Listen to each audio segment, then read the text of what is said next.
Good morning વિદ્યાર્થી મિત્રો, કેમ છો? મજામાં? કેવો રહ્યો આપણો લાસ્ટ લેક્ચરનો સ્ટડી?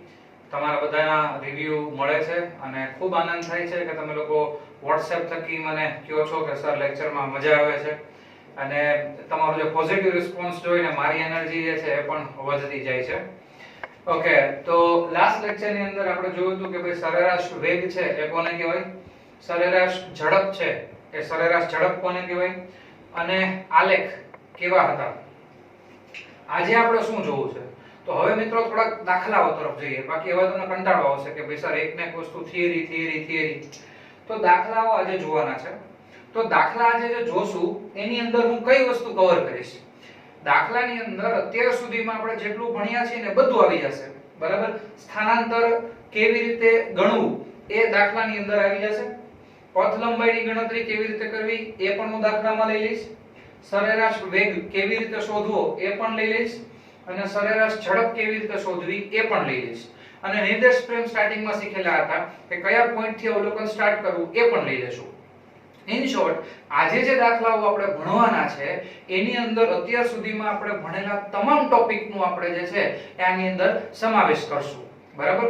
તો દાખલાની અંદર હું ફરીથી મિત્રો એક વખત તમને એવી એક સૂચના આપીશ, એવી એક રિક્વેસ્ટ કરીશ કે જેવી તમને રકમ સમજાઈ જાય, જેવું તમને સૂત્ર યાદ આવે તો એક વખત વિડિયો પોઝ કરી અને જાતે ગણતરી કરવાનો પ્રયત્ન કરજો. જો તમારાથી મિત્રો દાખલા પહેલી જ વખતમાં જાતે થઈ જાય ને તો તમારા જે છે એ આત્મવિશ્વાસની કોઈ સીમા નહીં રહે. તમને એમ થશે કે વાહ, સરે કરાવ્યું પહેલા જ આપણને આવડી ગયું. ઓકે, તો એ રીતના દાખલાઓ જે છે આપણે સ્ટાર્ટ કરીએ. લાસ્ટ ટાઈમ જોયેલું હતું સરેરાશ ઝડપ અને સરેરાશ વેગ. બંનેને ફરીથી યાદ કરી દઉં. સરેરાશ વેગ એટલે સ્થાનાંતરના છેદમાં સમયગાળો, સરેરાશ ઝડપ એટલે પથ લંબાઈના છેદમાં સમયગાળો. વેગ છે એ સદિશ રાશિ છે, ઝડપ છે એ અદિશ રાશિ છે. વેગ છે એ પોઝિટિવ, નેગેટિવ અને ઝીરો ત્રણેય હોય, જ્યારે ઝડપ છે માત્ર ને માત્ર પોઝિટિવ એટલે કે ધન જ હોય. બરાબર? તો આટલી વસ્તુ આપણે જોઈ હતી. આલેખનું આજે કઈ કામ આવશે નહીં. આલેખમાં આપણે જોયું હતું કે જો ઉપર તરફ આલેખ આવે તો વેગ ધન હોય, નીચે તરફ આલેખ આવે તો વેગ ઋણ હોય અને સીધો આલેખ આવે તો કોઈ પણ જાતનો વેગ ન હોય. ઓકે, હવે એના ઉપરથી આપણે દાખલાની શરૂઆત કરીએ. દાખલામાં મિત્રો એવું છે કે આપણા ટેક્સ્ટબુક નો જ દાખલો મેં લીધેલો છે. રકમ મેં તમારા માટે અહીંયા મૂકેલી છે કારણ કે મને ખ્યાલ છે કે તમારી પાસે અત્યારે ટેક્સ્ટબુક હોવાના કોઈ ચાન્સ નથી. ઓકે, અને તમારે ક્યાંય ટેક્સ્ટબુક શોધવા જવાની પણ જરૂર નથી. જ્યાં સુધી હું છું ત્યાં સુધી કોઈ ટેન્શન નથી. ઓકે, તો રકમ મેં ટેક્સ્ટબુક માંથી આખી તમારા માટે લખેલી જ છે. પહેલા રકમને સારી રીતે સમજીએ. પહેલા ચાર સ્તંભ યાદ છે ને? બરાબર? પહેલો સ્તંભ હતો કે ઇમેજિનેશન, જે વસ્તુ તમને કહેવામાં આવે ને એને ઇમેજિન કરો. બીજું હતું ડિટેલ ફિગરિંગ, એની આકૃતિ દોરો. ત્રીજું કે જો ન સમજાય તો પ્રશ્ન પૂછો કે સર આ કેવી રીતે આવે છે. અને ચોથું, બરાબર, કે જાગતા રહો. હવે તમે જાગો જ છો એની બધી સાબિતી તો તમારા મેસેજ ઉપરથી મને મળે છે. આપણે એક પછી એક બાબતોની ચર્ચા કરીએ. એક કાર સુરેખ રેખા પર, જો સમજજો કે સુરેખ રેખા પર અથવા સુરેખા પર, પાઠનું નામ જ છે કે એક પરિમાણમાં ગતિ. બરાબર? સુરેખ પથ પર ગતિ. સુરેખ પથ હશે એટલે કે આવી રીતે એક સીધી રેખા તમને આપેલી છે અને કોણ છે એ સીધી રેખા ઉપર ગતિ કરે છે. આ કાર 18 સેકન્ડમાં, મિત્રો અહીંયા સમય કેટલો છે? 18 સેકન્ડ. આ કાર 18 સેકન્ડમાં O થી P સુધી જાય છે. ઓકે, હવે આપણે આકૃતિને સમજીએ. પહેલા આકૃતિ જુઓ. આ x અક્ષ છે, ડાબી બાજુ છે ઋણ x અને જમણી બાજુ છે ધન x. અહીંયા છે 0. દરેકે દરેક પોઈન્ટ 40 મીટરના અંતરે છે. 40, 80, 120, 160, 200, 240, 280, 320 અને 360. તો કોણ છે ને એ O થી ક્યાં જાય છે? P ઉપર જાય છે. તો O થી P સુધી જાય છે અને એમાં ત્યાર પછી 6 સેકન્ડમાં P થી Q સુધી પાછો આવે છે. તો O થી P સુધી જવામાં એને 18 સેકન્ડનો સમય લાગે છે. O થી P સુધી પહોંચતા કેટલો સમય લાગે છે? 18 સેકન્ડ. તો આ ટ્રાવેલિંગનો સમય છે એ 18 સેકન્ડ. અને 6 સેકન્ડમાં P થી Q પાછો આવશે. P થી Q પાછા આવવા માટે એને કેટલો સમય લાગે છે? 6 સેકન્ડ. તો બે કિસ્સા કીધા છે, કાર O થી P સુધી જાય એટલે કે O થી P સુધી જાય અને O થી P સુધી જઈ Q ઉપર પાછી ફરે ત્યારે સરેરાશ વેગ અને સરેરાશ ઝડપ શોધો. બરાબર? સાદી ભાષામાં સમજાવું, બે બાબતો ધ્યાનમાં લેવાની છે કે તમારી કાર છે ને એ O થી P ઉપર જાય ને, O થી P ઉપર, ત્યારે સરેરાશ વેગ અને સરેરાશ ઝડપ શોધો. બીજું કે O થી P ઉપર જઈ અને Q માં પાછી આવે ત્યારે સરેરાશ વેગ અને સરેરાશ ઝડપ શોધો. જો મિત્રો ફિઝિક્સ ની અંદર દાખલા કરવા હોય ને, ફિઝિક્સ નહીં, હું તમને કોઈ પણ વસ્તુ કહું, તમે માનો કે 10મા ધોરણની અંદર પણ દાખલાઓ કરેલા છે, નાના મોટા તમે વિદ્યુત પ્રવાહને લગતા દાખલાઓ કરેલા હશે, તમે જે છે કિરણ પ્રકાશ શાસ્ત્રને લગતા દાખલાઓ કરેલા હશે. હવે મિત્રો હું જે સૂચના આપું છું ને ધ્યાનથી સમજજો.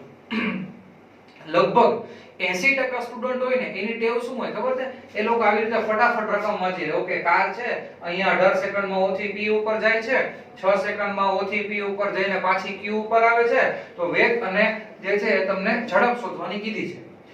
માંડ 5% સમય છે ને એ રકમને આપશે અને પછી સોલ્યુશન ઉપર લાગી જશે. અને એક્ઝામ હોય ને ત્યારે પછી સોલ્યુશન ગોખશે, દાખલાઓ ગોખે, દાખલા અઘરા લાગે છે. બોસ, દાખલા કોઈ દિવસ અઘરા હોય જ નહીં, પણ ટેકનિક છે એ ઊંધી કરો. રકમને મેક્સિમમ સમય આપો. બરાબર? આપણે રકમને મેક્સિમમ સમય આપશું. ફરીથી સમજો, દાખલાને હું બે વિભાગમાં વિભાજિત કરી દઉં. ઓકે, પહેલો ભાગ છે ને એ શું છે? O થી P સુધી જવાનું છે. ક્યાં જવાનું છે? O થી P. એટલે તમે કઈ દિશામાં જાઓ છો? ધન x.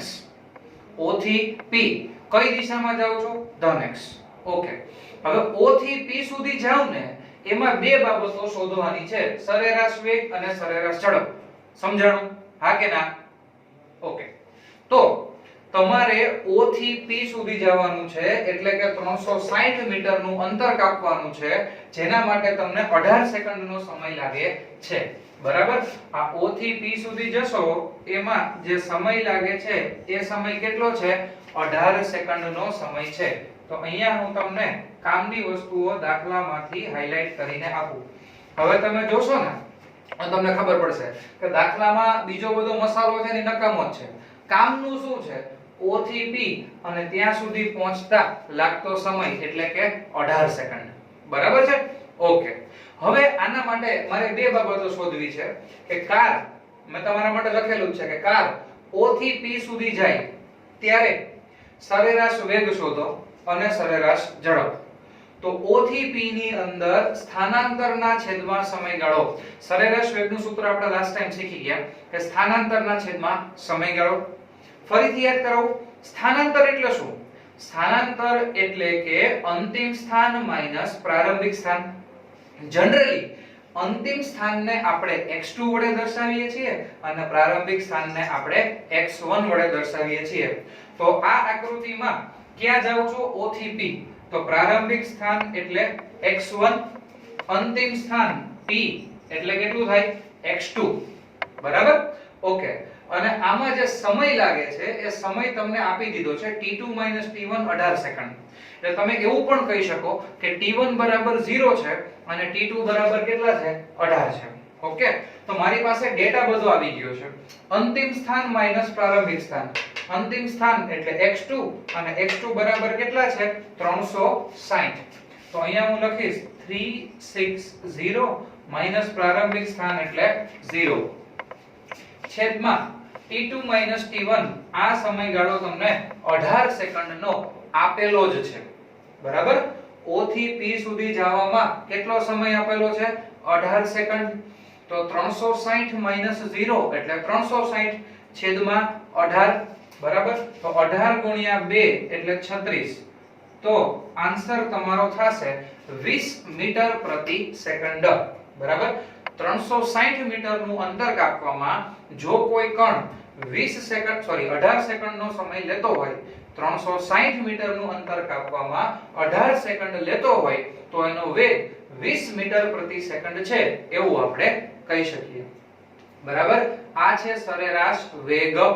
ફરીથી યાદ કરાવું, સરેરાશ વેગ એટલે અંતિમ સ્થાન માઈનસ પ્રારંભિક સ્થાન, અંતિમ સ્થાન એટલે 360, પ્રારંભિક સ્થાન એટલે 0, તો 360 માઈનસ 0, સમયગાળો આપેલો છે 18, સાદુરૂપ આપો એટલે શું થઈ જશે તમારું, બરાબર 20 મીટર પર સેકન્ડ. હવે આપણે સરેરાશ વેગ તો શોધી લીધો, બરાબર, સરેરાશ વેગ જે છે એ તો શોધી લીધો. બીજું આપણે શું શોધવાનું છે, સરેરાશ ઝડપ. તો સરેરાશ ઝડપનું સૂત્ર શું છે, પથ લંબાઈના છેદમાં સમયગાળો. ઓકે, પથ લંબાઈ એટલે પદાર્થે કોઈ પણ દિશામાં કાપેલું કુલ અંતર. ઈ જમણી બાજુ જાય, ઈ ડાબી બાજુ જાય, ઈ જમણી બાજુ જઈને ડાબી બાજુ જાય, ડાબી બાજુ જઈને પાછો જમણી બાજુ જાય, કે જમણી ડાબી જાય, તમારે કપાયેલું કુલ અંતર ગોતવાનું છે. આમાં પ્લસ માઈનસ ધ્યાનમાં લેવાના નથી. યાદ કરો, મેં તમને કીધું હતું કે ઘરેથી તમે એક્ટિવા લઈને નીકળો તો જમણી બાજુ 1 કિલોમીટર જાઓ તો પણ એમાં આંકડામાં વધારો થવાનો છે, ડાબી બાજુ 1 મીટર જાઓ તો પણ આંકડામાં વધારો થવાનો છે. જમણી બાજુ 1 મીટર જઈને તમે તમારા ઘરે પાછા આવો, બરાબર, 1 કિલોમીટર જઈને પાછા આવો તો એમાં 2 કિલોમીટર વધવાના જ છે. જમણી બાજુ 1 કિલોમીટર જાઓ, તમારા ઘરે પાછા આવો એટલે 2, પછી આ બાજુ જાઓ તો 3 અને તમારા ઘરે પાછા આવો તો 4. પથ લંબાઈ હંમેશા વધવાની છે, એ કોઈ દિવસ ઘટવાની નથી. ઓકે, તો વાત થાય છે O થી P. O થી P માં પથ લંબાઈ એટલે કે એને કાપેલું કુલ અંતર. તો કાપેલું કુલ અંતર બહુ સિમ્પલી મળી જશે, બરાબર, 40 ના ગેપ ઉપર છે 360. તો પથ લંબાઈ જે છે એ આવશે 360 અપોન સમયગાળો. મિત્રો તમને આપેલો છે રકમમાં, એટલે કોઈ રીતે આપણે ગણતરી કરવાની જરૂર નથી. 360 ના છેદમાં 18 એટલે કે 20 મીટર પ્રતિ સેકન્ડ, બરાબર, 20 મીટર પ્રતિ સેકન્ડ.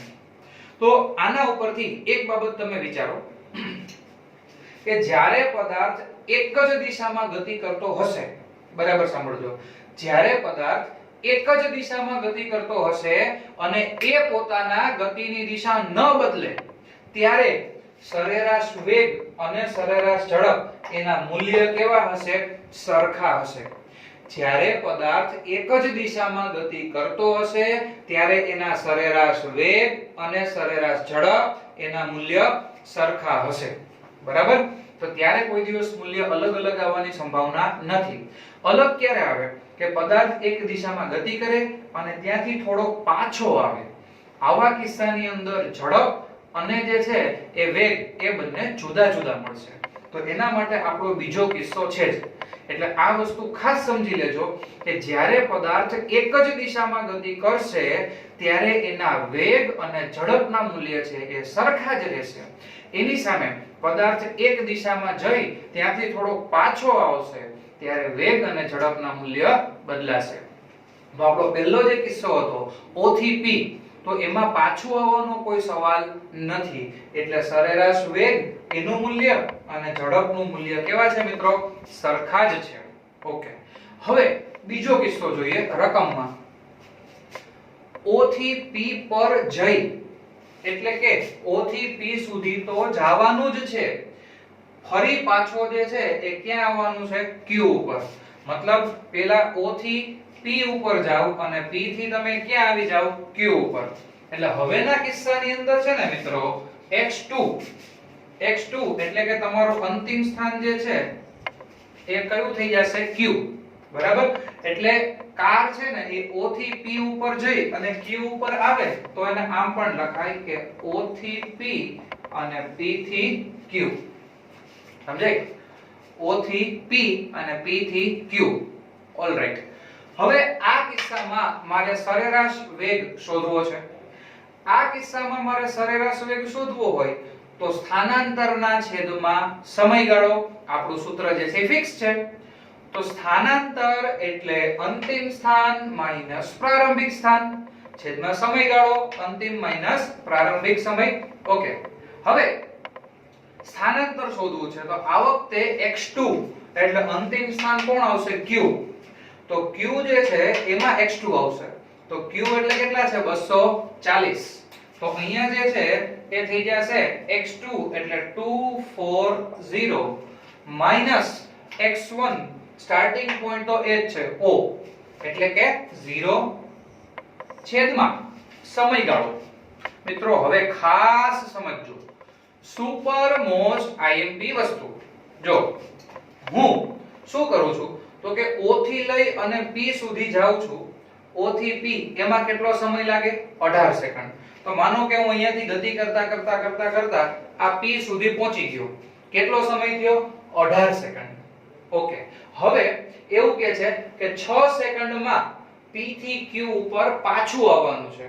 તો 6 સેકન્ડમાં હું શું કરું છું? P થી Q ઉપર પાછો આવું છું. મિત્રો કોણ પાછો આવે? સમય પાછો નો આવે. સમય તો સતત ને સતત વધતો જ જાય. સમજાય છે? આ ઘડિયાળ છે બરાબર, આની અંદર અત્યારે હું 0 સમય રાખું તો દાખલા તરીકે O માંથી હું ગતિ કરતો P ઉપર પહોંચી ગયો તો 18 સેકન્ડ થઈ. હવે બીજી 6 સેકન્ડમાં હું છે ઈ P ઉપરથી Q માં પાછો આવું છું. તો શું મારી ઘડિયાળ ઊંધી ફરે? ઘડિયાળ ઊંધી નો ફરે. ઘડિયાળ તો આગળ જ જવાનું છે. સમય આગળ જ જવાનો છે. એટલે કોણ પાછો આવે? સમય પાછો નો આવે. તો હવે આ બાબત ધ્યાનથી સમજજો કે 6 સેકન્ડનો જે સમય તમને આપેલો છે એમાં તમે ક્યાં આવો છો? તો એમાં તમે P થી Q ઉપર પાછા આવો છો. તો ટોટલ ટાઈમ કેટલો થયો? O થી P સુધીનો ટાઈમ સમજજો મિત્રો. O થી P સુધીનો ટાઈમ એટલે અહીંયા આવશે 18 સેકન્ડ. બરાબર? અને બીજા જે છે એ P થી Q સુધી પહોંચવાનો સમય છે એટલે 6 સેકન્ડ. તો ટોટલ જે સમય છે એ થઈ જશે 24. બરાબર? તો 18 ને 6 24. આ સ્ટાર્ટિંગ નો ટાઈમ, સોરી એન્ડ ટાઈમ. અને સ્ટાર્ટિંગ નો ટાઈમ તો આપણે જે છે 0 લઈએ જ છીએ. એટલે બરાબર સમજાણું? ન સમજાણું હોય તો હજી એક વખત સમજાવી દઉં કે કોણ છે એ આગળ જાય, કોણ છે એ પાછળ આવે, કોણ કદાચ ડાન્સે કરે, કોણને જે કરવું એ કરે, પણ સમય હંમેશા આગળ જ જાય.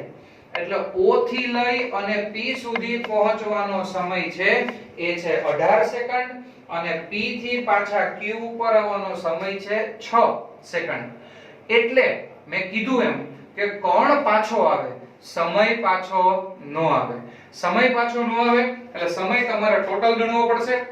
18 ને 6 24. બરાબર?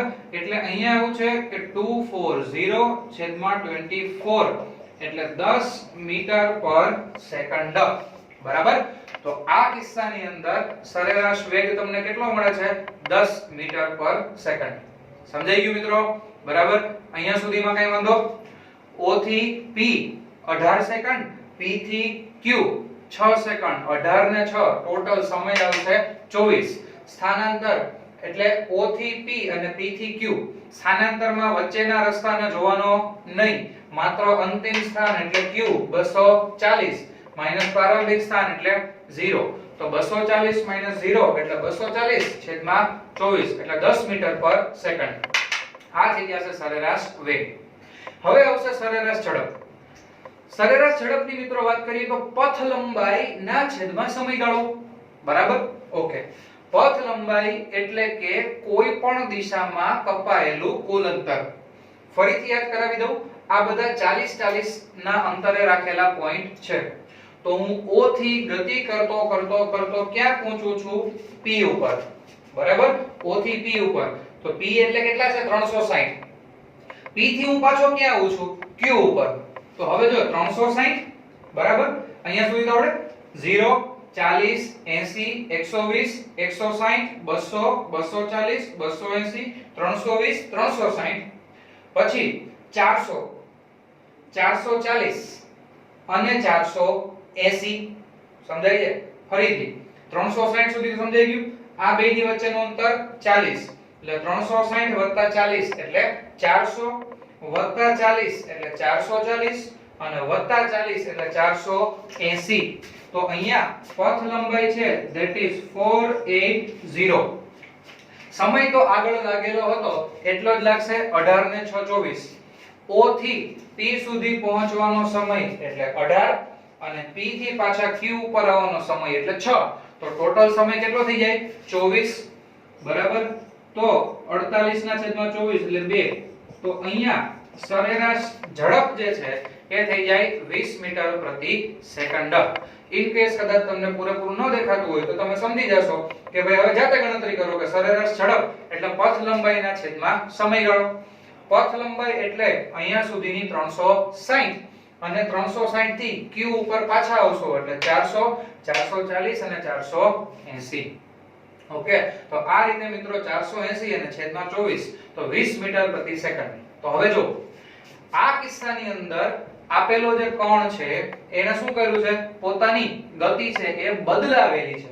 O થી ક્યાં જાય છે, P, બરાબર, અને ગતિની દિશા બદલાવી P થી ક્યાં આવે છે, Q. તો આવા કિસ્સાની અંદર સરેરાશ વેગ 10 મીટર પર સેકન્ડ, સરેરાશ ઝડપ છે એ 20 મીટર પર સેકન્ડ. તો જો બંને અલગ અલગ થઈ જાય છે, બરાબર. તો આ રીતે મિત્રો તમારો આખો ઉદાહરણ નંબર 3.1 બને છે. અહીંયા સુધીમાં જો તમને કાઈ પણ પ્રોબ્લેમ હોય તો તમે મને મારા નંબર ઉપર WhatsApp કરી શકો છો, તમે ફોન કરી શકો છો. ઓકે, હવે એક આમાં તમારા પ્રેક્ટિસ માટે અને આ દાખલાને થોડો અલગ રીતે વિચારીએ. તો ધારી લઈએ કે ટેક્સ્ટ બુક જેવું જ ઉદાહરણ છે એટલે તમને થોડી પ્રેક્ટિસ વધારે થાય. એક કાર સુરેખ રેખા પર ગતિ કરે છે. આ કાર 18 સેકન્ડમાં O થી P જે ધન દિશામાં ગતિ કરતી હતી એની બદલે આપણે કામ કરીએ, O થી ક્યાં લઈ આવીએ, R, બરાબર. તો P ની બદલે હું તમને લખી દઉં કે O થી જે છે એ P નહીં, ક્યાં આવશે, R. ઓકે, O થી R ઉપર આવે છે તથા 6 સેકન્ડમાં, ઓકે, R નહીં, અહીંયા છેલ્લો પોઈન્ટ S છે એટલે આપણે S રાખીએ કારણ કે આપણે પાછી લાવવી છે કારને. તો અહીંયા જે છે એ રકમમાં થોડો આપણે ફેરફાર કરીએ.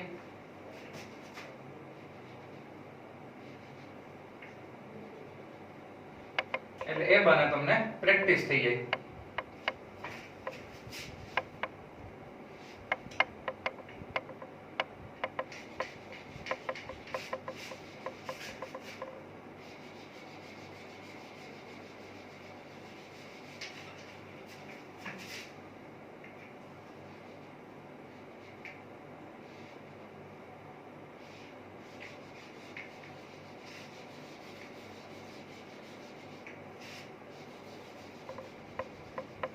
ઓલરાઈટ, ચાલો તો હવે પ્રેક્ટિસ માટે આપણે આપણી રકમ બનાવીએ કે એક કાર સુરેખ રેખા પર ગતિ કરે છે.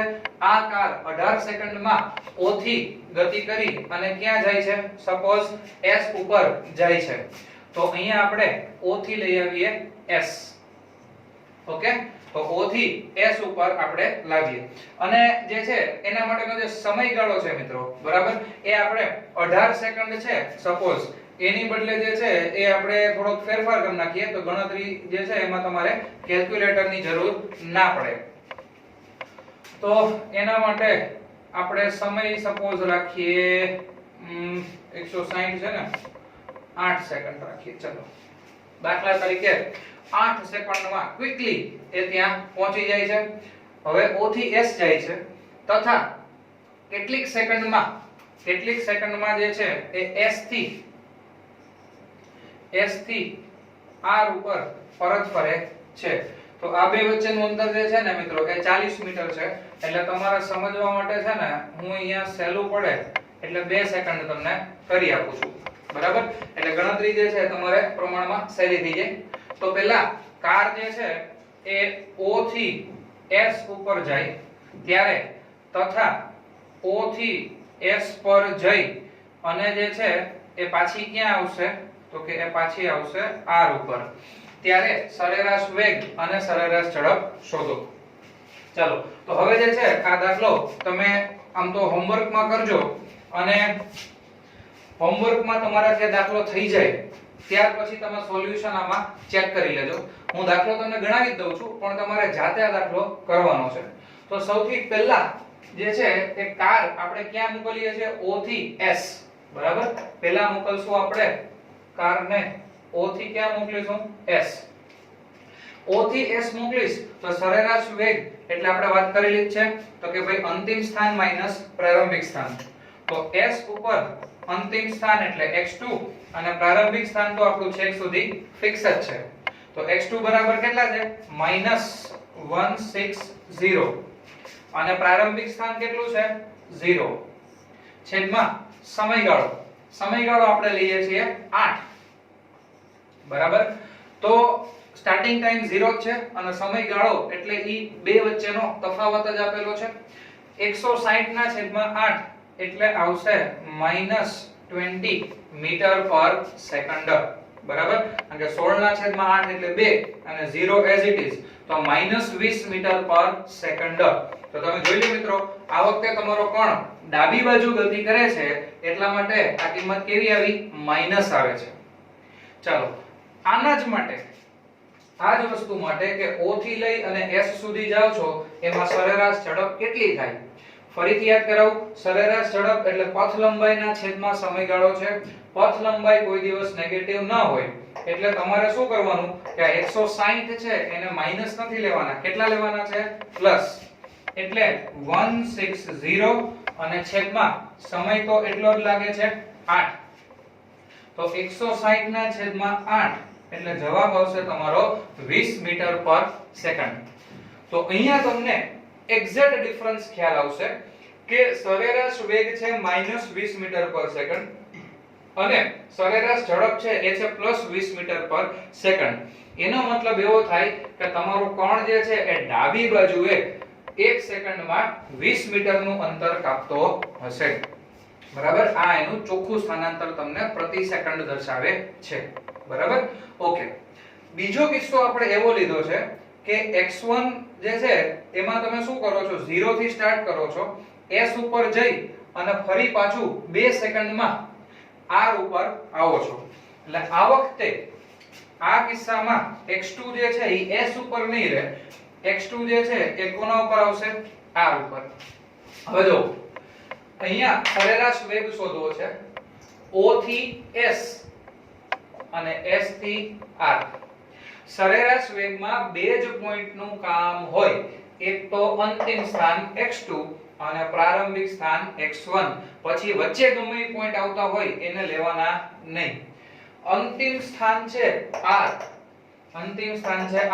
એટલે કે x2 અને x2 કેટલા છે -120 તો અહીંયા જે છે એ -120 માઈનસ x1 એટલે તો 0 છેદમાં સમયગાળો જે છે એ તમે જોશો તો O થી S સુધી જવામાં 8 સેકન્ડ લાગે છે અને S થી R સુધી પાછું આવવામાં બીજી 2 સેકન્ડ લાગે છે એટલે 8 + 2 ટોટલ સમય 10 અને સ્ટાર્ટિંગ નો સમય છે એ 0 તો 120 -120 છેદમાં 10 તો જવાબ આવશે -12 મીટર પર સેકન્ડ તો આ કિસ્સામાં તમારો કોણ પ્રતિ સેકન્ડ કેટલું અંતર કાપે છે પ્રતિ સેકન્ડ 12 મીટરનું અંતર કાપે છે પણ આ માઈનસની નિશાની શું દર્શાવશે માઈનસની નિશાની એવું દર્શાવશે કે તમારો કોણ છે એ ડાબી બાજુએ ગતિ કરે છે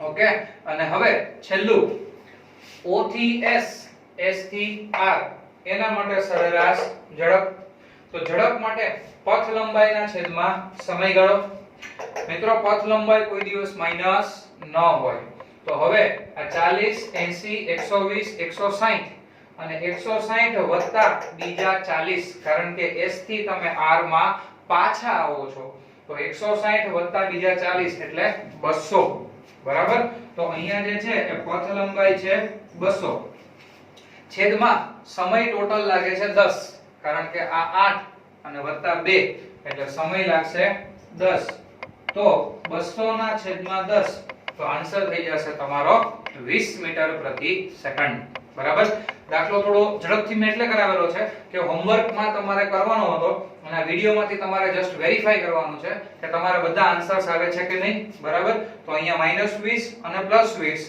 આ જવાબ આવશે -12 અને +20 બરાબર તો આ આપણા દાખલાની પ્રેક્ટિસ હતી તો વિડિયો કેવો રહ્યો મિત્રો ફરીથી અમને જાણ કરજો WhatsApp કરો તમારા મેસેજ આવે છે ખરેખર બહુ મજા આવે છે અને જ્યારે તમારા થમ્સ આવે છે, ઘણા સ્ટુડન્ટ લખે છે કે સર ખરેખર બહુ મજા આવી, બરાબર. ઘણા એવું પણ કહે છે કે થોડો વિડિયો લાંબો કરો, પણ અત્યારે જે છે એ આટલો વિડિયો જે છે બરાબર છે. છતાં પણ તમારે જો પ્રેક્ટિસ માટે વધારે દાખલાઓ જોતા હોય તો તમે મને WhatsApp કરી શકો છો. હું તમને એક્સ્ટ્રા દાખલા જે છે એ પ્રેક્ટિસ માટે મોકલાવીશ, બરાબર. નંબર ફરીથી યાદ કરાવી દઉં, 9537731989. આ મારો WhatsApp નંબર છે. તમે મને આની અંદર WhatsApp કરી શકો છો. કોઈ પણ તમારે કામ હોય તો તમે મને કોલ કરી શકો છો, બરાબર. નેક્સ્ટ લેક્ચર ની અંદર આપણે જે છે એ વેગ પૂરો કરેલો છે, તો હવે પ્રવેગ તરફ આગળ વધશું. ઓકે, તો તમારા મેસેજની હું રાહ જોઈશ. ત્યાં સુધી ઘરે રહો, સેફ રહો. Thank you.